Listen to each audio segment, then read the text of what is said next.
Salam, hörmətli izləyicilər.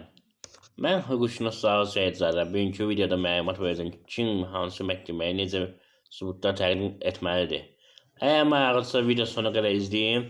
Qeyd edin ki, hüquqi məsləhət alması mənim telefonumdan videonun izahı yerində YouTube kanalına qeyd olunub. Eyni zamanda YouTube kanalında şartlaması istənilən videonun üzərində var. Və sizdən xahiş etmək istəyirəm ki, videonun bəyənin vətəndaşlar hüquqlarını bilməsi üçün mənim videolarımla tanış olsun. Eyni zamanda xahiş etmək istəyirəm ki, mən telefona hüquqi məsləhət verirəm, məsləhət verirəm. Eyni zamanda hörmətli izləyicilər, ərizəyə yazıb e-mail, WhatsApp ünvanına göndərirəm. Və bundan əlavə qeyd edin ki, sizin video bəyənməniz mənim üçün vacibdir. Ona görə ki, mən əlilliyi olan şəxsəm, istəyirəm YouTube'dan biraz pul qazanım. YouTube deyənə görə mənə pul ödəməlidir. Düzdür, sistemdə göstərir ki, hazırda $10 pul var, amma ki $100 olanı sonra çıxara bilər. Sizdən pul kazanın bir yer götürün ki, orada güzəştli hüquqi yardım göstərin. Eyni zamanda əlilli dostlarımın əl işini satın. Məni izləyəndən bilir ki, mən də əlilli olan şəxssə, əlilli arabasında dəstək olmaq lazımdır. Bundan əlavə kim istəsə, kanala iyanə edə bilər. Kart nümunələri, telefon nümunələri dediyim kimi videonun izahı yerində YouTube kanalına qeyd olunub. Eyni zamanda YouTube kanalı şart bölməsində istənilən videonun üzərində var. Bundan da əlavə qeyd edin ki, bir daha YouTube kanalına abunə olan şəxslər üçün telefonun hüquqi məsləhət verilməsi 10 manatdır. Və yəni keçən mövzuya. Deməli, hörmətli izləyicilər, əgər iddianı kim verirsə məhkəməyə, mülki işlə bağlı, bizneslə bağlı, birinci növbədə olan vəzifə borcudur ki, sübut təqdim etsinlər. Həmin işlə bağlı.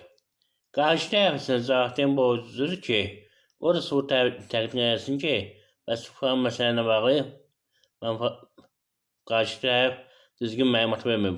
Ona görə hörmətli izləyicilər, nəzərə alın. Birinci onu qeyd edin ki, biz mübahisəyə üzrə sübutlar və iddia ərizələri, eyni zamanda etirazlar elektron qaydada təqdim olunmalıdır.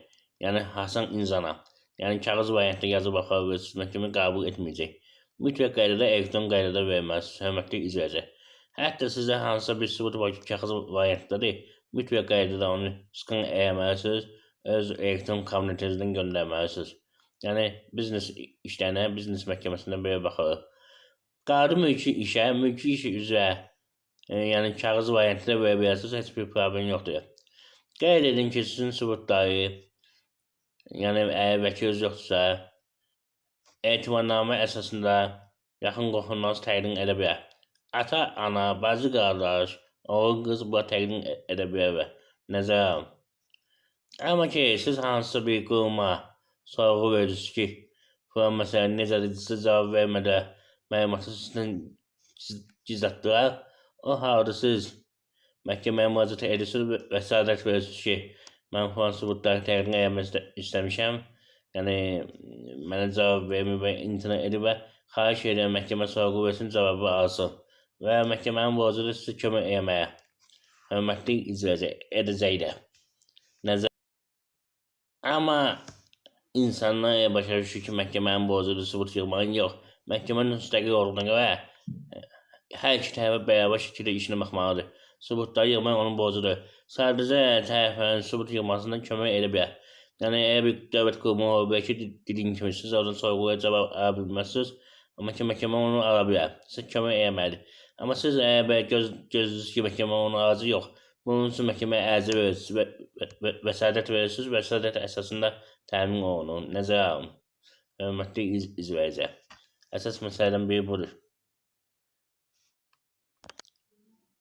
Amma onu nəzərə alın ki, istər vəkilə, istər tərəfə boş-boş vəsatətləri versə, boş-boş sübutları təqdim etsə ki, əsası olmayan sübutlar, o halda 500 manata qədər cərimə oluna bilər və nəzərə alın bunu da, hörmətli izləyicilər. Verdiyiniz vəsatəti əsaslandırın. O ki, qaldı inzibati məhkəmə, birbaşa borclusu sübutları yıxsın. O yığacaq sizə kömək edəcək. Digər məhkəmədən fərqli olaraq. Ki, siz əsaslandırıb deyirsiniz, o da sübutları yığır sizin üçün. Və sonra da işə baxıb. Bundan əlavə, onu qeyd edin ki, Her da ne asılı olmayarak işe ait olan bütün subutlar məhkəmənin yığılması kömək edə bilər. Hətta belə deyəm, daşınmaz əmlak ki, onun bağı hansısa bir subuta baxmaq lazımdır. Onun belə deyək, diğerinin tərəf edilmə olmasa, məhkəmə gedib həmin belə deyək, əmlaka baxış keçirə bilər. Həmin yerə baxış keçirə bilər. Subut kimi qeydə alınması.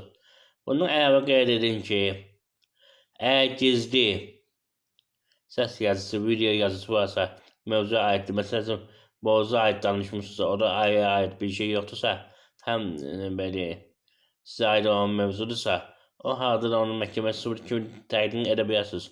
Məhdudiyyət yoxdur. Onun əlavə e-mail yazıları təqdim edə bilərsiniz. WhatsApp yazıları təqdim edə bilərsiniz. SMS yazıları təqdim edə bilərsiniz. Burada bir məhdudiyyət yoxdur. Hörmətli izləyicilər, yəni ki, əsas odur ki, vəsarət verin. Vəsarət verin ki, mən getdim falan belə deyək, subut təqdim etməyə falan idarə vermədi. Amma onu da qeyd edin ki, Apellyasiya məhkəməsi subutları qəbul etmir. Yalnız məhkəmə qərarı əsasında qəbul olmuş qərara baxır. Onun da əsasında qərar qəbul et. Bir halda subut qəbul edə bilər ki, həmin subutu siz deyirsiniz ki, mən məhkəməyə təqdim etmişdim. Məhkəmə baxmadı və ya belə deyək, mən məhkəmə dedim ki, həmin subutu təqdim edilməsini kömək et. Məhkəmə mən kömək etmədim, ona görə mən gecə ədə etmişəm. Xahiş edin baxasınız. Amma ali məhkəmə ümumiyyətlə kassasiya şikayəti zamanı heç bir subut qəbul etmir. Nəzərə alın, hörmətli izləyicilər. Ona görə tövsiyə edirəm ki, kimin nə işi varsa, bütün subut dəlilləri, yəni birinci instansa təqdim etsin. Özdə qanunverici əsasən onu qeyd edin ki, ilkin tanışlıq məhkəməsi zamanı bütün subutlar təqdim olmalıdır. Yəni sonra məhkəmə baxışı zamanı təqdim etməsini məhkəmə qəbul etməyəcək. Amma bir halda qəbul edə bilər ki, siz sorğu vermişsiniz, deyirsiniz ki, mən hər cavabı ala bilməmişəm. Hakim də vaxtı təyin edib, onu nəzərə alın o halda. Yəni baxa bilər. Amma yox, sonradan gəlin fikirləşirsiniz ki, yox, mən bu subutları vereyim, onu da baxmayacaq. Yəni ki, deyirsiniz ki, hakim bu sualı verir, gələn məhkəmədə mən gəlin subut təqdim edeyim. Ona baxmayacaq, ona qədər yəni subutları yığın. Hörmətli izləyicilər, subutların yığılmasından bağlı, ərizələrin yazılmasından bağlı, hüquqi məsləhətin verilməsindən bağlı mənə müraciət edə bilərsiniz. Mən hüquqşünas Seyidzadə həftənin 7 günü fəaliyyət göstərirəm. Amma sizdən xahiş edirəm ki, suallarınızı WhatsApp səsini göndərin və qeyd edin kimi YouTube kanalına abunə olan şəxslərin tərəfindən hüquqi məsləhətin verilməsi 10 manatdır. Videonu bəyənin, qoy hamı bilsin. Eyni zamanda qeyd etmişdim ki, mən əlilliyi olan şəxsən əlil arabasındayam. Yəni bu belə deyək, hüquqi məsləhəti verməklə dolanıram.